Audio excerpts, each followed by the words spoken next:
Assalamualaikum warahmatullahi wabarakatuh. Saya Dea Nopita, NPM 2301020016.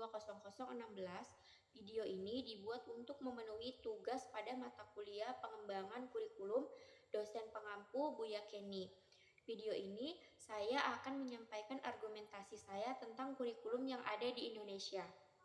Jadi, ketika kita membahas tentang kurikulum yang ada di Indonesia, kita tidak hanya berbicara tentang pergantian sistem pembelajaran saja, tetapi kita juga harus berbicara tentang masa depan kualitas sumber daya manusia yang ada di Indonesia.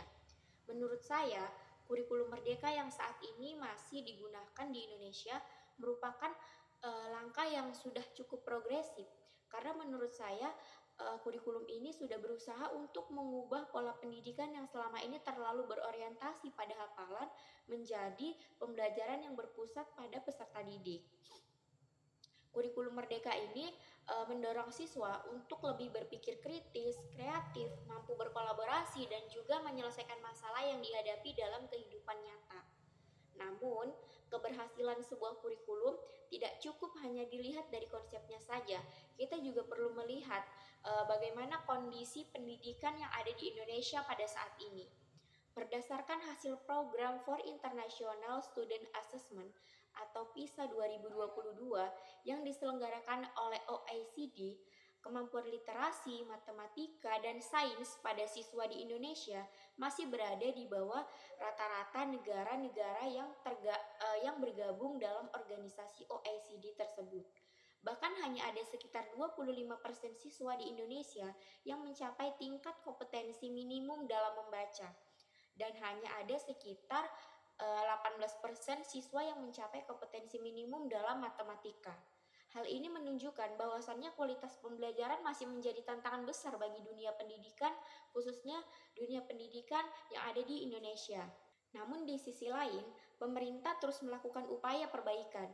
Nah, pada tahun 2024 tepatnya, sekitar 80% satuan pendidikan di Indonesia telah menerapkan kurikulum merdeka. Ini menunjukkan bahwasannya adanya komitmen untuk melakukan transformasi pendidikan secara lebih luas di Indonesia.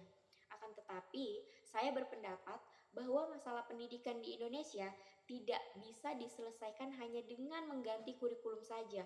Tantangan yang lebih mendasar adalah pemerataan kualitas guru, ketersediaan fasilitas pendidikan, akses teknologi, serta kesenjangan pendidikan antara daerah perkotaan dan daerah terpencil. Kurikulum yang baik gak hanya memberikan hasil maksimal apabila pelaksanaannya belum didukung oleh sumber daya yang memadai.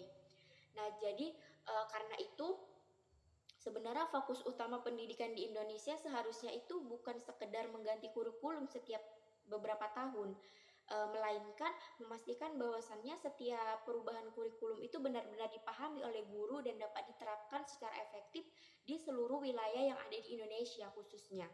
Dengan demikian, tujuan pendidikan untuk menciptakan generasi yang cerdas, berkarakter, kreatif, dan kompetitif dapat tercapai dengan baik. Jadi, saya berpendapat bahwa kurikulum merdeka ini sebenarnya sudah merupakan langkah yang baik, tetapi keberhasilannya sangat bergantung pada kesiapan sumber daya manusia, pemerataan pendidikan, dan konsistensi kebijakan pemerintah dalam jangka panjang. Sekian argumentasi dari saya. Billahi taufik wal hidayah. Wassalamualaikum warahmatullahi wabarakatuh.